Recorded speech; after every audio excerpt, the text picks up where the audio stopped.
ప్రార్థించుకుందాం. స్తోత్రం నాయన. అయ్యా ఇదిగో ప్రభా, ఇప్పుడు ఈ వాక్యం చూస్తున్న ప్రతి ఒక్క బిడ్డను మీ పాద సన్నిధిలో సమర్పిస్తున్నాం ప్రభా. పరిశుద్ధాత్మ కోసం నాయన మేము ధ్యానించబోతుండగా నాయన నీ పరిశుద్ధాత్మ శక్తితో మమ్మల్ని నింపమని ప్రార్థిస్తున్నాం. ఆత్మ లేనివాడు నా వాడు కాదంటున్నావయ్యా.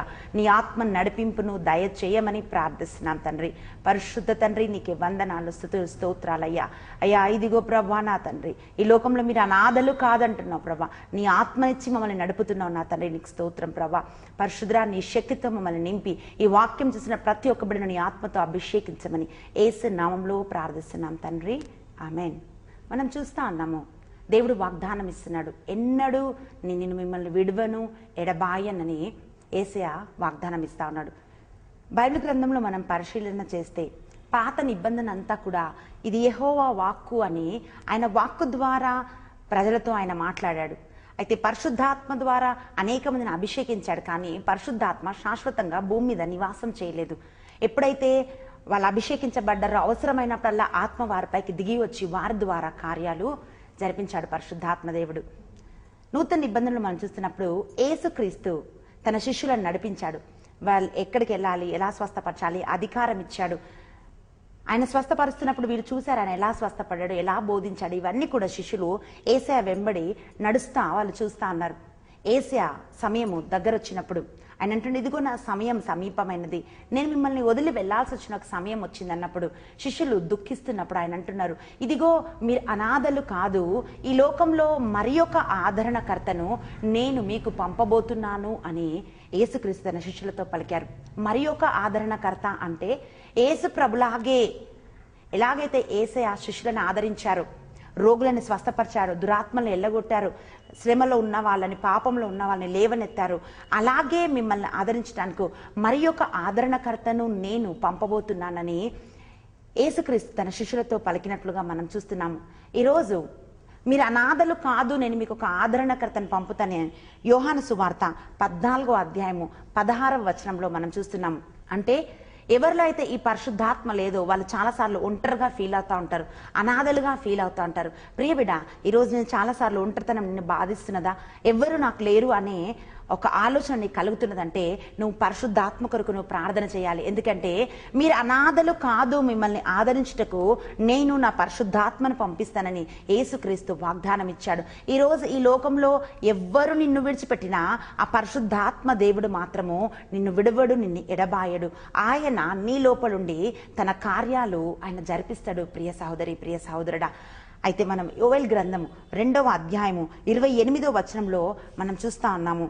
చాలాసార్లు పరిశుద్ధాత్మ శక్తి కోసం చెప్తున్నప్పుడు, పరిశుద్ధాత్మను పొందుకోవాలని చెప్తున్నప్పుడు మనుషులకు ఉండే ఒక సామాన్యమైన అపోహ ఏమిటంటే, ఈ పరిశుద్ధాత్మ ఎవరికి కావాలంటే సేవలో ఉన్న వాళ్ళకి, చర్చిలు నడుపుతున్న వాళ్ళకి, వీళ్ళకి మాత్రమే పరిశుద్ధాత్మ కావాలని చాలా మంది అనుకుంటారు. అద్భుతాలు చేయటానికి, స్వస్థతలు చేయటానికి, దురాత్మలు వెళ్ళగొట్టడానికి మాత్రమే పరిశుద్ధాత్మ కావాలని చాలా మంది అనుకుంటూ ఉంటారు. కానీ ప్రియ సహోదరి, ప్రియ సహోదరుడా, పరిశుద్ధాత్మ లేకపోతే రోమీలు రాసిన లేఖ 8వ అధ్యాయము 9వ వచనం ఇట్లా పలుకుతుంది, ఆత్మ లేనివాడు నా వాడు కాదు. ఈ లోకంలో దేవుని బిడ్డలాగా నువ్వు జీవించాలంటే దేవుని ఆత్మ నీలో ఉండాలి. అప్పుడే దేవుని బిడ్డలాగా నువ్వు జీవిస్తావు. కేవలం అద్భుతాలు చేయటానికి మాత్రమే పరిశుద్ధాత్మ కాదు, అది ఒక ఔటర్ మేనిఫెస్టేషన్, అంటే బాహ్యంగా కనిపించే కొన్ని సూచనలే. కానీ ఒక మనిషి పరిశుద్ధాత్మతో నింపబడినప్పుడు ఆ మనిషి జీవితం మారిపోతుంది. ఆ మనిషి ఒక నూతన సృష్టిగా ఆ మనిషి మార్చబడతాడు. అందుకనే వాక్యం ఇట్లా పలుకుతుంది, చిన్నపిల్లలు, పెద్దవాళ్ళు, ముసలి వాళ్ళు, సేవకులు అని ఎవ్వరూ లేరు. ప్రతి ఒక్కరికి, ఈ లోకంలో జీవిస్తున్న ప్రతి ఒక్కరికి పరిశుద్ధాత్మ కావాలి. వాక్యం ఇట్లా పలుకుతుంది, నీ కుమారుల మీద, నీ కుమార్తెల మీద నా ఆత్మను నేను పంపుతాను, వాళ్ళు ప్రవచిస్తారు. చిన్న బిడ్డలు ఎప్పుడు ఏదో ఒకటి వాళ్ళు మాట్లాడుతూ ఉంటారు కదా, అందుకే దేవుడు అంటున్నాడు, ఇదిగో నీ బిడ్డలు ప్రవచనాలు పలుకుతా ఉంటారు. ముసలి వాళ్ళు కలలు కంటారని దేవుడు చెప్తున్నాడు. అంటే ముసలి అనుకుంటారు, మా జీవితం అంతా అయిపోయింది, ఇప్పుడు మేము దేవుని నమ్ముకొని, ఇప్పుడు పరిశుద్ధాత్మ మేము పొందుకొని, ఇప్పుడు మేము ఏం చెయ్యాలి? కానీ దేవుడు అంటున్నాడు, ఇంకా నీ సమయం అయిపోలేదు. భూమి మీద ఒక రోజు చివరి ఇంకొక నిమిషం నువ్వు ఈ లోకంలో జీవిస్తున్నావు అంటే కూడా ఆ నిమిషంలో నువ్వు పరిశుద్ధాత్మ కొరకు నువ్వు ప్రార్థన చేయాలి. ఎందుకంటే ఆ ఒకే ఒక నిమిషంలో పరిశుద్ధాత్మ దేవుడు నీ జీవితాన్ని ఆయన మార్చివేయగలడు. అందుకని వాక్యం మనం చూసినాం, చాలా చోట్ల వాక్యం చెప్పడానికి వెళ్తున్నప్పుడు ముసలి వాళ్ళు, చాలా ఏజ్ లో ఉన్న వాళ్ళ వాక్యం వినరు, అలా కూర్చొని నిద్రపోతా ఉంటారు, లేకపోతే బయటికి వస్తూ ఉంటారు. అంటే మాకెందుకు పరిశుద్ధాత్మ, ఈ పరిశుద్ధాత్మ పొందుకుంటే ఇప్పుడు మేమేం చేయాలి అని వాళ్ళు అనుకుంటా ఉంటారు. మాకు వాక్యం అర్థం కాదనుకుంటారు. కానీ పరిశుద్ధాత్ముడు మీ లోపలికి వస్తే మీరు చేయలేని కార్యాలన్నీ చేస్తారు, మీకు అర్థం కానివి కూడా అర్థమైతాయి. అందుకే ఆయన అంటున్నాడు, మీ కుమారుల మీద కుమార్తెల మీద నా ఆత్మను పంపిస్తాను. రెండోదిగా మీ వృద్ధుల మీద నా ఆత్మను నేను పంపినప్పుడు వాళ్ళు కలలు కంటారు. మీ యవ్వనస్తులు దర్శనాలు గాంచుతారు. యవనస్తులు చాలా మంది పగటి కలలుగా అంటూ ఉంటారు, నేను ఇలా ఉండాలి, అలా ఉండాలి, ఇలాంటి అమ్మాయిని పెళ్లి చేసుకోవాలి, అలాంటి అబ్బాయిని పెళ్లి చేసుకోవాలి. కానీ దేవుని వాక్యం ఏం పలుకుతుందంటే, ఈ లోక సంబంధమైన కలలు, ఇమాజినేషన్స్ ఎక్కువ యవనస్తులకు ఉంటాయి. అయితే ఇటువంటి యవనస్తుల మీద దేవుడు తన ఆత్మను పంపినప్పుడు వాళ్ళు పరలోక దర్శనాలు వాళ్ళు చూస్తారంట. ఈ వాక్యం చూస్తున్న ప్రియ యవనసుడా, నువ్వు ప్రార్థన చేయాలి. ప్రభువా, నీ పరిశుద్ధాత్మ శక్తితో నన్ను నింపమని ప్రార్థన చేసినప్పుడు, ఈ పరిశుద్ధాత్ముడు నీ లోపలికి వచ్చినప్పుడు నీ జీవితంలో ఒక దర్శనం ఉంటది. ఈ రోజు దర్శనం లేక జీవిస్తున్న వాళ్ళు చాలా మంది ఉన్నారు. వాళ్ళు ఎటు జీవిస్తున్నారో, ఎందుకు జీవిస్తున్నారో కూడా తెలియదు. కానీ పరిశుద్ధాత్మ నీ జీవితంలోకి వచ్చినప్పుడు ఒక దర్శనము ద్వారా నువ్వు జీవిస్తావు ప్రియ బిడ్డ. ఆ దర్శనం ద్వారా నువ్వు నడిపించబడతావు. అలాగే మనం చూస్తున్నాము, నా దాసుల మీద, దాసురాండ్ల మీద, నా పని వాళ్ళ మీద, పనికత్తెల మీద, అందరి మీద, అంటే స్త్రీల మీద, పురుషుల మీద, వృద్ధుల మీద, పిల్లల మీద, యవనస్తుల మీద, ప్రతి ఒక్కరి మీద నా పరిశుద్ధాత్మను నేను కృమ్మరిస్తానని దేవుని వాక్యం పలుకుతుంది. అంటే ప్రతి ఒక్కరికి కూడా ఈ పరిశుద్ధాత్మ అవసరం. చిన్నవాడైన సమూయేలు దేవుని స్వరాన్ని ఆయన వినగలిగాడు. ఈ రోజు చిన్న బిడ్డల మీద పరిశుద్ధాత్మ వచ్చినప్పుడు వాళ్ళు కూడా దేవునిలో ఆనందించి వాళ్ళ దర్శనాలు చూస్తారు, ప్రవచనం చెప్తారు. ప్రియ సహోదరి, ప్రియ సహోదరుడా, ఈ రోజు ఇంకా నువ్వు ఆత్మ చేత తాకబడనట్లయితే నువ్వు ప్రార్థన చేయాలి. ప్రభా, నీ ఆత్మను నేను పొందుకోవాలి. ప్రభా, నీ ఆత్మ నాకు కావాలి దేవా అని నువ్వు ప్రార్థన చేయాలి. సాతాను ఒకటే అబద్ధం చెప్తుంటాడు, ఇదంతా సేవ చేసే వాళ్ళకే గాని పరిశుద్ధాత్మ అంటే మామూలుగా విశ్వాసులకు అవసరం లేదని. కానీ ఆత్మ లేనివాడు నా వాడు కాదు అని వాక్యం ఎప్పుడైనా మనం గుర్తుపెట్టుకోవాలి. ఆ పరిశుద్ధాత్మ శక్తి మన లోపల ఉంటేనే మనం దేవునికి చెందిన వాళ్ళుగా ఉంటాం. రోమీలు రాసిన లేఖ 8వ అధ్యాయం చాలా ఇంపార్టెంట్ చాప్టర్. అదంతా చదువుతున్నప్పుడు చాలా ఆత్మీయమైన రహస్యాలు ఆ అధ్యాయంలో ఉంటాయి. అక్కడ వాక్యం ఇట్లా చెప్తుంది, అదేమిటంటే శరీరానుసారులు శరీరం ద్వారా నడిపించబడతారు, ఆత్మానుసారులు ఆత్మ ద్వారా నడిపించబడతారు. ఈ రోజు చాలా మంది చాలా రకాలుగా వాళ్ళ ఇష్టానుసారంగా నడిపించబడుతున్నారు. కానీ ఒక వ్యక్తి లోపల దేవుని ఆత్మ ఉంటే ఆ వ్యక్తి ఆత్మ ద్వారా నడిపించబడతాడు. అంటే మనము పాత నిబంధనలు చూస్తే పరిశుద్ధాత్మ అవసరమైనప్పుడు అప్పుడప్పుడు వచ్చి పరిశుద్ధాత్ముడు వెళ్ళిపోతా ఉన్నాడు, వచ్చి తన ద్వారా కార్యాలు చేస్తా ఉన్నాడు. కానీ నూతన నిబంధన తర్వాత, యేసుక్రీస్తు మరణించి రక్తం చెందిన తర్వాత పరిశుద్ధాత్ముడు ఈ భూమి మీదకి దిగి వచ్చాడు. ఆయన శాశ్వతంగా నివాసం ఏర్పరచుకున్నాడు. ఆయన మన లోపల శాశ్వతంగా ఉండి గొప్ప కార్యాలు ఆయన చేస్తా ఉన్నాడు ప్రియ బిడ్డ. అయితే మనము ఆ పరిశుద్ధాత్మ కొరకు మనం దాహము కొనాలి. ఎక్కడైనా ఒక మంచి ఇంటికి వెళ్ళినప్పుడు ఆ ఇంటిని మనం చూస్తే మనం కూడా ఇలాంటి కొన్ని డిజైన్స్ మనం చేసుకోవాలి, ఇలా చేసుకోవాలని మనకు అనిపిస్తుంది. ఒక ఫారిన్ కంట్రీస్ కి నాయకులు వెళ్ళినప్పుడు, అయితే ఒక సింగపూర్ లాంటి ఒక కంట్రీ కానీ, లేకపోతే ఎక్కడైనా అమెరికా అలాంటి ఒక దేశాలకు వెళ్ళినప్పుడు వాళ్ళు చూసి మన దేశాన్ని కూడా అట్లా డెవలప్ చేయాలని వాళ్ళు అనుకొని వచ్చి వాళ్ళు చెప్తా ఉంటారు. అయితే పరలోకాన్ని ఎవరు చూడలేరు. అయితే అక్కడ పరిశుద్ధాత్ముడు ఉన్నాడు. పరిశుద్ధాత్ముడు మాత్రమే పరలోకంలో జరుగుతున్న అన్నిటిని కూడా ఆయన చూస్తున్నాడు. మనం ప్రతిరోజు మనం ప్రార్థన చేస్తాం, అదేంటంటే పరలోకమందున్న మా తండ్రి అని మనం ప్రార్థన చేస్తాం. అయ్యా, నీ చిత్తం పరలోకంలో నెరవేరుతున్నట్లు భూమి మీద కూడా నెరవేరాలని మనం ప్రార్థన చేస్తాం. అంటే పరలోకంలో దేవుని చిత్తం నెరవేర్చబడుతుంది. శాంతి, సమాధానం అన్ని కూడా పరలోకంలో అన్ని ఉన్నాయి. అయితే పరలోకం ఎలాగుందో అలా ఈ భూమిని చేయటానికి, అలాగే ఈ భూమిలో నివసిస్తున్న మనుషులని తయారు చేయటానికి, దేవుని బిడ్డలని పరిశుద్ధాత్ముడు పరలోకంలో నివాసం చేసే యోగ్యమైన వ్యక్తులుగా తయారు చేయటానికి పరిశుద్ధాత్మ దేవుడు మన లోపల పనిచేస్తూ ఉంటాడు. మనం చూస్తే ఎక్స్టర్నల్ అఫైర్స్ మినిస్టర్స్ ఉంటారు. అంటే ఇక్కడ అన్ని జరుగుతున్నాయి అన్ని అక్కడ వాళ్ళు చక్కబెడతా ఉంటారు, అక్కడవన్నీ చక్కబెడతా ఉంటారు. అలాగే పరిశుద్ధాత్మ దేవుడు పరలోకానికి చెందినవాడు. అయితే ఆ పరలోకానికి చెందిన పరిశుద్ధాత్మ దేవుడు మన లోపలికి వచ్చి మనల్ని పరలోకానికి తీసుకెళ్లటానికి ఆయన మనల్ని సిద్ధం చేస్తా ఉంటాడు. అందుకే ప్రతి ఒక్కరము మనం ఆ పరిశుద్ధాత్మ కొరకు మనం దాహము కొనాలి. అయితే ఎలా మనము ఈ ఆత్మను పొందుకోవాలి? లూకాసు వార్త 11వ అధ్యాయము 13వ వచనం ఇట్లా పలుకుతోంది, అడుగు వారికి అడుగుడి మీకు ఇవ్వబడును, వెదుకుడి మీకు దొరుకును, తట్టుడి మీకు తీయబడును. అడుగు ప్రతివాడు నిశ్చయముగా పరిశుద్ధాత్మ శక్తిని పొందుకుంటారని దేవుడు వాగ్దానం ఇస్తున్నాడు. ఎవరెవరైతే అయ్యా నాకు పరిశుద్ధాత్మ శక్తి కావాలని ఎవరెవరైతే అడుగుతారో ప్రియ సహోదరి, ప్రియ సహోదరుడా, అడిగిన ప్రతి ఒక్కరూ ఆ పరిశుద్ధాత్మ శక్తిని వాళ్ళు పొందుకుంటారు. ఈరోజు చాలా మంది ఆత్మలో అభిషేకించబడడానికి కారణం ఒకటే, ఏంటంటే పరిశుద్ధాత్మను అడిగి పొందుకోవాలన్న సంగతిని వాళ్ళు తెలుసుకోలేకపోవటం. ఈ రోజు టీవీ వాక్యం చూస్తున్న ప్రియ సహోదరి, ప్రియ సహోదరుడా, ఆత్మదేవుడు నీ జీవితంలోకి వచ్చినప్పుడు నీ జీవితం మారిపోతుంది. దానికి నువ్వు చేయవలసినది ఒకటే, నువ్వు అడగాలి ఆయనని, ప్రభా నీ ఆత్మశక్తి నాకు కావాలి. చాలా మంది అనుకుంటారు ఏంటంటే నేను పాపిని కదా, అయితే పాపినైనా నన్ను పరిశుద్ధాత్ముడు అభిషేకిస్తాడా? ప్రియ బిడ్డ, నీ పాప జీవితాన్ని మార్చడానికే పరిశుద్ధాత్మ దేవుడు ఈ లోకంలోకి దిగి వచ్చాడు. ఆది కాండంలో మనం చూస్తా ఉన్నాము. అయితే 1-2 వచనాలలో, ఆది కాండం 1వ అధ్యాయం 1-2 వచనాలు, భూమి నిరాకారంగా ఉన్నప్పుడు దేవుని ఆత్మ ఆ నిరాకారమైన భూమి చుట్టూ అల్లాడుతా ఉందంట. ఎప్పుడైతే దేవుని ఆత్మ ఆ నిరాకారమైన భూమి చుట్టూ అల్లాడుతుందో ఆ భూమికి ఒక ఆకారం వచ్చింది. ప్రియ బిడ్డ, ఆ పరిశుద్ధాత్ముడు నీ మీద అల్లాడినప్పుడు ఏ గురిలేని నీ జీవితము, పాపంతో నిండి ఉన్న నీ జీవితము రూపాంతరపరచబడుతుంది.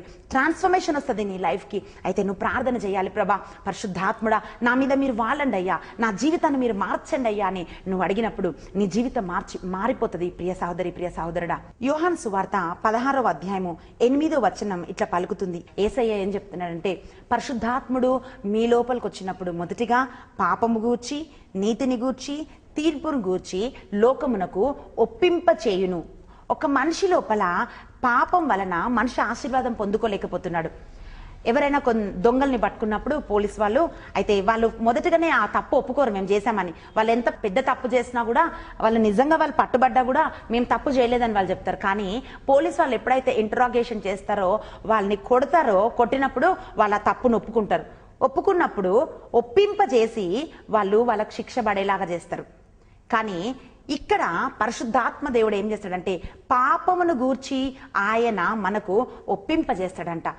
ఈ లోకానుసారంగా పోలీసు వాళ్ళు అయితే మనకు శిక్ష పడటానికి వాళ్ళు మన తప్పులను ఒప్పింపజేస్తారు. కానీ పరిశుద్ధాత్మ దేవుడు శిక్ష నుంచి మనని విడిపించటానికి, పాపం యొక్క వేతనము మరణం అని వాక్యం పలుకుతుంది.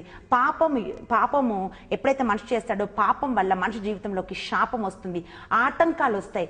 అయితే వీటన్నిటి నుంచి మనిషిని విడిపించటానికి పరిశుద్ధాత్మ దేవుడు మొదటిగా ఒక మనిషి లోపలికి వస్తాడు. వచ్చి ఆయన మన పాపాలన్నిటినీ ఆయన ఒప్పింపజేస్తాడు. ఎప్పుడైతే పరిశుద్ధాత్మ దేవుడు మనల్ని తాకినప్పుడు, మన పాపాలు మనం ఒప్పుకున్నప్పుడు, అప్పుడు మన జీవితము మార్చబడుతుంది. ప్రియ సహోదరి, ప్రియ సహోదరుడా, అయితే పరిశుద్ధాత్ముడు మన లోపల నివాసం చేస్తే, మనం బాప్తిస్మం పొందుకున్నప్పుడు మన గత పాపాలన్నీ కూడా శుద్ధి చేయబడతాయి, అవన్నీ కూడా కడిగి వేయబడతాయి. కానీ బాప్తిజం పొందుకున్న తర్వాత కూడా చాలా మంది పాపంలో పడిపోతా ఉంటారు. అందుకే ఆయన అంటున్నాడు, ఇదిగో నీటి ద్వారా, ఆత్మ ద్వారా, అగ్ని ద్వారా మీరు బాప్తిజం పొందుకోవాలని. నీటి ద్వారా మనం బాప్తిజం పొందుకున్నప్పుడు మనం రక్షింపబడతాం. అయితే అగ్ని ద్వారా మనం బాప్తిజం పొందుకున్నప్పుడు ఈ ఆత్మదేవుడు మనలో ఉండి ప్రతి నిమిషము మనం చేస్తున్న పాపాలన్నిటినీ ఆయన ఒప్పింపజేస్తాడు.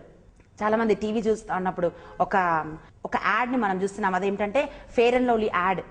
అయితే ఒక స్త్రీ మొదటి రోజు పెట్టుకుంటే, సెకండ్ డే పెట్టుకుంటే, థర్డ్ డే పెట్టుకుంటే, 7th డే పెట్టుకుంటే, అయితే ఆమె లోపల ఉన్న అన్ని మచ్చ డాగులు అన్ని పోయి చాలా అందంగా స్త్రీ తయారైపోతుంది. అయితే ఫస్ట్ డేకి, సెకండ్ డేకి, థర్డ్ డేకి, 4th డేకి, 5th డేకి, 6th డే, 7th డే ఆమె లోపల ఒక చేంజెస్ మనం చూస్తున్నాం. ఇలాంటి ఒక అడ్వర్టైజ్మెంట్స్, అంటే ఒక మనిషిని ఇది మార్చేయగలుగుతుంది, అందంగా రూపాంతరపరచగలుగుతుందని. కానీ వాక్యం ఏం చెప్తుందంటే, ఒక మనిషి లోపల పరిశుద్ధాత్మ దేవుడు దిగి వచ్చినప్పుడు ప్రతి చిన్న తప్పు కూడా ఆయన మనకు బయలుపరుస్తాడు. ప్రతి చిన్న తప్పు కూడా ఆయన మనకు తెలియజేస్తాడు. తెలియజేసి దాని నుంచి పరిశుద్ధాత్ముడు మనల్ని విడిపిస్తాడు. రోమిల్ రాసిన లేఖ 3:23లో మనం చూస్తే, ప్రతి ఒక్కరు పాపం చేసి దేవుడు అనుగ్రహించు మహిమను పొందలేకపోతున్నారని వాక్యం సెలవిస్తుంది. 2 కొరింథీ రాసిన లేఖ 3వ అధ్యాయము 18వ వచనంలో మనం చూసినట్లయితే, ఆత్మ మన లోపలుండి మనల్ని మహిమలోంచి అధిక మహిమలోకి మనం నడిపిస్తుందంట. మనిషి పాపం చేసినప్పుడు ఆది కాండంలో మనం చూస్తున్నాము, దేవుడు నరుని తన పోలిక చొప్పున తన స్వారూప్యంలో నరుణ్ణి దేవుడు తయారు చేశాడు. అయితే ఆయన పోలిక, ఆయన స్వారూప్యం అన్ని కూడా పాపం చేసినప్పుడు నరుడు వాటన్నిటిని కూడా కోల్పోయాడు. ఎప్పుడైతే ఆత్మ ద్వారా ఒక మనిషి నింపబడతాడో, మళ్ళీ ఎలాగైతే ఆ మహిమను కోల్పోయిన ఒక వ్యక్తిని పరిశుద్ధాత్మ ఆ వ్యక్తి లోపలికి వచ్చి మహిమ నుండి అధిక మహిమలోకి దేవుని ఆత్మ నడిపిస్తుంది.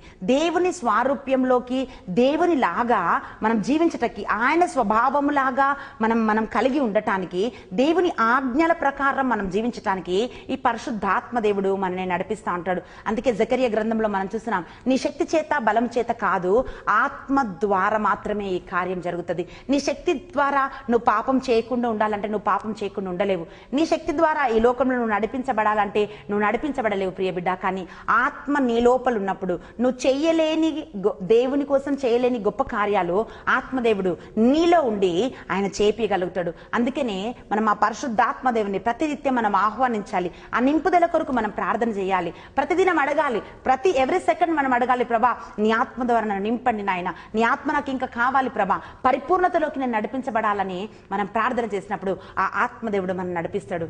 ఎఫెసీయులకు రాసిన లేఖ 1వ అధ్యాయము 13-14 వచనాలు ఇలా పలుకుతా ఉన్నాయి.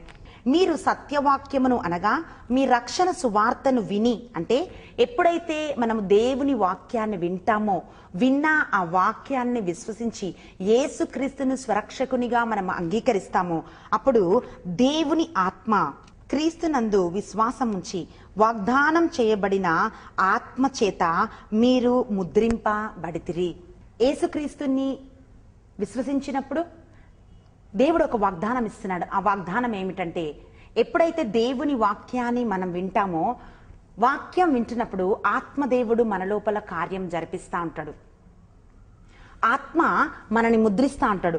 యెహెజ్కేలు గ్రంథం 2వ అధ్యాయంలో మనం చూస్తున్నాము, నరపుత్రుడా నీవు చక్కగా నిలవబడుము, నేను నీతో మాట్లాడవలెను అనెను. ఆయన నాతో మాట్లాడినప్పుడు ఆత్మ నాలోకి వచ్చి నన్ను నిలువబెట్టెను. ఎప్పుడైతే దేవుని వాక్యాన్ని మనం వింటా ఉంటామో, వింటున్నప్పుడు దేవుని ఆత్మ మన లోపలికి వస్తాడు.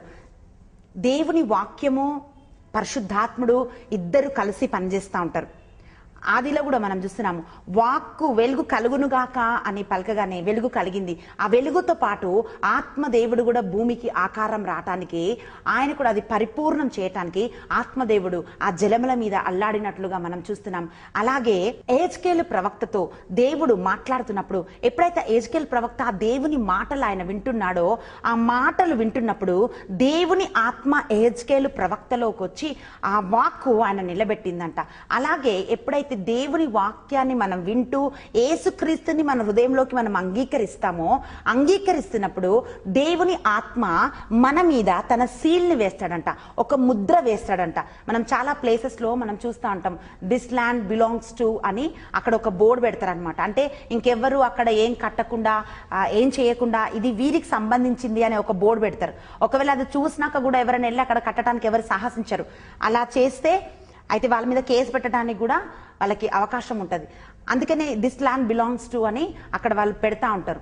అలాగే మనం ఈ భూలోకంలో ఉన్నామో, పరిశుద్ధాత్ముడు పరలోకానికి చెందినవాడు. అయితే మనము ఈ లోకానికి చెందిన వాళ్ళం కాదు. యేసుక్రీస్తు అంటున్నారు, మీరు ఈ లోకంలో ఉన్నారు కానీ మీరు ఈ లోకానికి చెందిన వాళ్ళు కాదు. యేసే పలుకుతున్న మాట ఇదే, మనం ఈ లోకంలో జీవిస్తున్నాము, లోకంలో మనం ఉన్నాము, కానీ మనము ఈ లోకానికి చెందిన వాళ్ళం కాదు. అలాగే పరిశుద్ధాత్మ దేవుడు మనం ఈ లోకంలో నివసిస్తున్నా కూడా మనము పరలోకంకి చెందిన వాళ్ళమని, మనం దేవుని బిడ్డలమని, అదే మనం వారసత్వం అని చెప్పటానికి గుర్తుగా పరిశుద్ధాత్మ ముద్రను ఆయన మన మీద వేస్తా ఉన్నాడు. ఈ లోకంలో మనము ఏదైనా షాపింగ్ వెళ్ళాలంటే, మనం ఎక్కడైనా వెళ్ళాలంటే బ్రాండెడ్ కంపెనీస్ కొనడానికి మనం ఇష్టపడతాం. ఇంట్లో వస్తువులు కానివ్వండి, ఏదైనా కానివ్వండి, ఒక కంపెనీకి ఒక మంచి బ్రాండ్ ఉందంటే ఆ బ్రాండ్ చూసి మనం కొంటాం. అలాగే మనకేం బ్రాండ్ అంటే పరిశుద్ధాత్మ మన మీద సీల్ వేస్తున్నాడంట. ఐఎస్ఐ బ్రాండ్ ఉంటే ఈ వస్తువులు మంచివని మనం అనుకుంటాం. అలాగే పరిశుద్ధాత్మ దేవుడు వాక్యాన్ని మనం అంగీకరిస్తున్నప్పుడు పరిశుద్ధాత్మ దేవుడు మన మీద ఒక ముద్రను వేస్తాడు. ముద్ర వేసినప్పుడు మనం ఈ లోకానికి చెందిన వాళ్ళం కాదు, మనం దేవునికి చెందిన బిడ్డలమని ఆ ముద్ర నిరూపిస్తుంది. అయితే అది నీకు కనిపించకపోతుండొచ్చు, కానీ ప్రియబిడ్డ ఈ లోకంలో నిన్ను పట్టుకోవటానికి చూస్తున్న వ్యక్తులకి, సాతానికి ఆ ముద్ర కనిపిస్తుంది.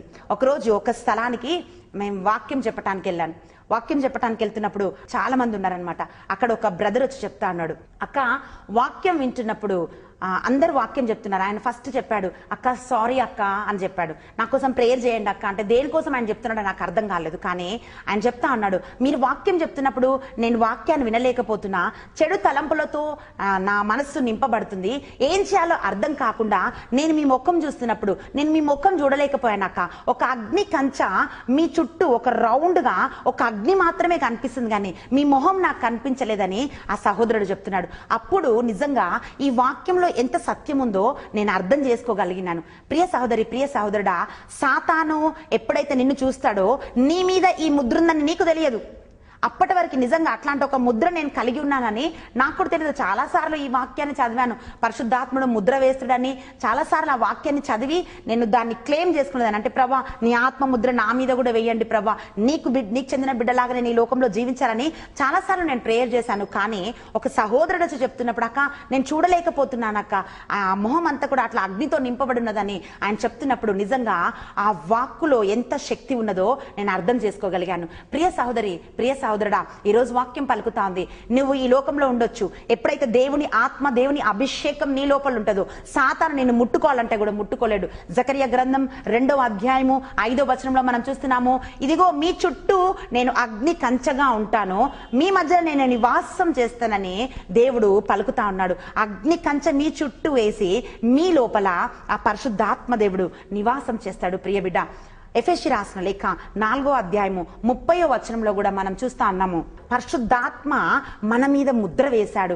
ఈ లోకంలో మనం దేవునికి చెందిన వాళ్ళం. చాలాసార్లు మనని ఎవరు ప్రేమిస్తారు, మనతో ఎవరు ఉంటారని మనం అనుకుంటాం. కానీ యుగ సమాప్తి వరకు సదాకాలం నేను మీతో ఉంటానని యేసయ్య వాగ్దానం చేస్తున్నాడు. పరిశుద్ధాత్మ దేవుడు విమోచన దినం వరకు ఆయన తన ముద్రను మన మీద వేసి మనము ఆయనకు చెందిన బిడ్డలుగా ఆయన చెప్తా ఉన్నాడు. ఇంతకంటే గొప్ప భాగ్యం ఏం కావాలి ప్రియ సహోదరి, ప్రియ సహోదరుడా? అయితే వాక్యం పలుకుతా ఉంది, ఈ ముద్రను కలిగి ఉన్నప్పుడు సాతాను గాని, మాంత్రిక తాంత్రిక శక్తులు గాని, ఏవి గాని మనల్ని తాకలేవని నువ్వు గుర్తించాలి. ప్రతిదినం నువ్వు ప్రార్థన చేస్తున్నప్పుడు ఈ పరిశుద్ధాత్మ ముద్ర నా మీద వేయండి అయ్యా, నేను నీకు చెందిన వాడనని. అందుకే పౌలు గారు తెలియజేస్తున్నారు, అయ్యా ఇక జీవిస్తున్నది నేను కాదు, నా యందు క్రీస్తే జీవిస్తున్నాడు అంటున్నాడు.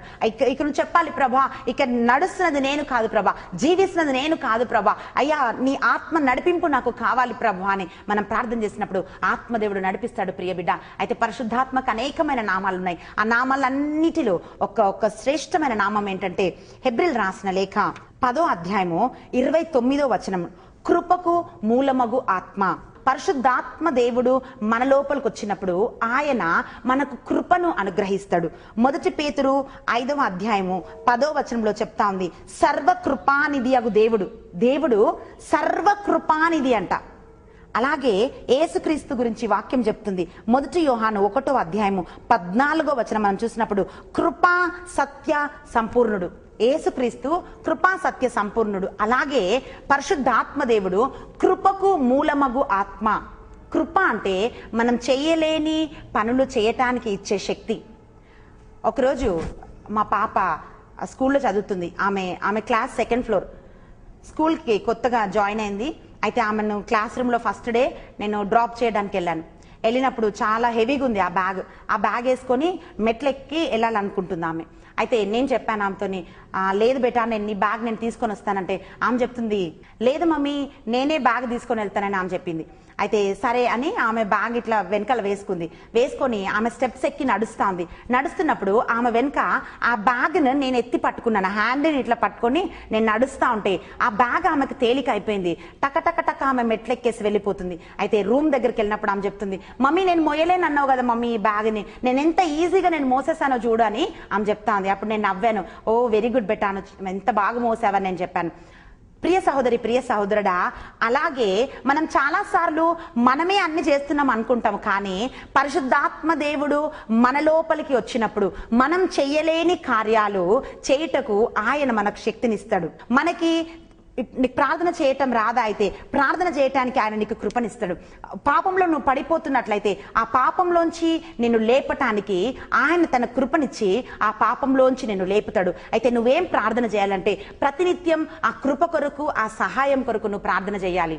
యాక్చువల్లీ ఆ బ్యాగ్ మోసింది నేను, నా కూతురు కాదు. ఆ బరువు అంతా మోసింది నేను, కానీ కేవలం ఆమె ఓన్లీ హ్యాంగ్ చేసుకుంది ఆ షోల్డర్స్ కి. ఆ బ్యాగ్ మొత్తం మోసింది నేనే. అలాగే పరిశుద్ధాత్మ దేవుడు మన లోపలుండి అన్ని కార్యాలు ఆయన చేస్తా ఉంటాడు. కానీ కేవలం మనం చేయాల్సింది ఏంటంటే ఆ పరిశుద్ధాత్మ దేవుణ్ణి మన లోపలికి మనం ఆహ్వానించాలి. కృప అంటే మనం తప్పు చేసినాక క్షమాపణ చెప్పడానికి ఒక లైసెన్స్ కాదు. కృప అంటే మనం పాపంలో పడిపోకుండా కృప మనల్ని నిలబెడుతుంది. అయితే ఒకవేళ పాపపు తలంపులతో నింపబడుతుంటే అది జయించడానికి మనం కృపను అడగాలి. ప్రియ బిడ్డ, ఒకవేళ అధికంగా మాట్లాడే ఒక అలవాటు ఉంటే, ప్రభా నేను అట్లా అధికంగా మాట్లాడకుండా నాయన అయ్యా మిత్తంగా నీ బిడ్డలాగా మాట్లాడే కృప నాకు దయచేయమని అడగాలి. ప్రియ బిడ్డ, నువ్వు ఏదైతే చేయలేకపోతున్నావో, చాలాసార్లు నువ్వు ప్రయత్నం చేసి ఆ పాపంలోంచి బలహీనతలోంచి బయటికి రావాలని ప్రయత్నం చేసి నువ్వు ఓడిపోయి ఉన్నావేమో. నీ సొంత శక్తితో నువ్వు ఏమి చేయలేవు ప్రియ బిడ్డ. కానీ ఎప్పుడైతే దేవుని ఆత్మ, కృపకు మూలమగు ఆత్మ నీ లోపలికి నువ్వు ఆహ్వానిస్తావో, ఈ కృపకు మూలమగు ఆత్మ నువ్వు ప్రతిక్షణం పడిపోకుండా ఆయన నీకు సహాయం చేసి నువ్వు నడవవలసిన మార్గంలో ఆయన నేను నడిపిస్తాడు. పరిశుద్ధాత్ముడు మన లోపలికి వచ్చినప్పుడు పాపాన్ని మనకు ఒప్పింపజేసి మనం ఎప్పుడైతే పాపాన్ని ఒప్పుకుంటామో పాపమంతా మంచి తీసివేసి మహిమలోకి ఆయన నడిపిస్తాడు. పరిశుద్ధాత్మ దేవుడు మన లోపల ఉన్నప్పుడు మన మీద ముద్ర వేసి ఆయన చెందిన బిడ్డలాగా మనం ఈ లోకంలో జీవించడానికి ఆత్మదేవుడు మన మీద ఆయన ముద్ర వేస్తాడు. మూడోదిగా, ఈ పాపంలో పదే మనం పడిపోకుండా కృపకు మూలమగు ఆత్మ ప్రతినిత్యం మన పాదాలు త్రొట్టిల్లకుండా, మన జీవితంలో ఎక్కడ కూడా మనం తడబడకుండా కృపకు మూలమగు ఆత్మదేవుడు మనం నడిపిస్తా ఉంటాడు. ఈరోజు ప్రియ బిడ్డ, ఈ అపారమైన కృప కొరకు నువ్వు ప్రార్థన చేయి. ఎందుకంటే తండ్రి దేవుడు సర్వకృపానిధి ఆయన. యేసుక్రీస్తు కృపా సత్య సంపూర్ణుడు. అయితే పరిశుద్ధాత్ముడు కృపకు మూలమగు ఆత్ముడు. అయితే ఈ ఆత్మదేవుడు నీ లోపలికి వచ్చినప్పుడు గొప్ప కార్యాలు నువ్వు చేయగలుగుతావు. నీకు జ్ఞానం లేదా, నువ్వు చదవలేకపోతున్నావా? అయితే నువ్వు కృప కోసం అడుగు. ప్రభా నీ కృప దయచేయి నేను చదవడానికి. కానీ ప్రియ బిడ్డ, నువ్వు కొన్ని పనులు చేయలేకపోతున్నావేమో, అవి చేయటానికి నువ్వు శక్తిని అడిగినప్పుడు ఆ కృప నువ్వు నిలబెడుతుంది. కళ్ళు మూసుకొని ప్రార్థించుకుందాం. స్తోత్రం నాయన, పరిశుద్ధుడా నా తండ్రి, నీకు వందనాలయ్యా. అయ్యా ఇదిగో నీ కృప ద్వారా నాయన భూమికి ఆకాశం ఎంత ఉన్నతంగా ఉన్నదో ప్రభా. అయ్యా నిన్ను ప్రేమించిన వారి ఎడల నీ కృప అంత ఉన్నతము ఉందని మీరు పలుకుతున్నారు ప్రభా. నీ కృప ద్వారా నాయన ఒక్కొక్క బిడ్డను మీరు బలపరచమని ప్రార్థిస్తున్నాం దేవా.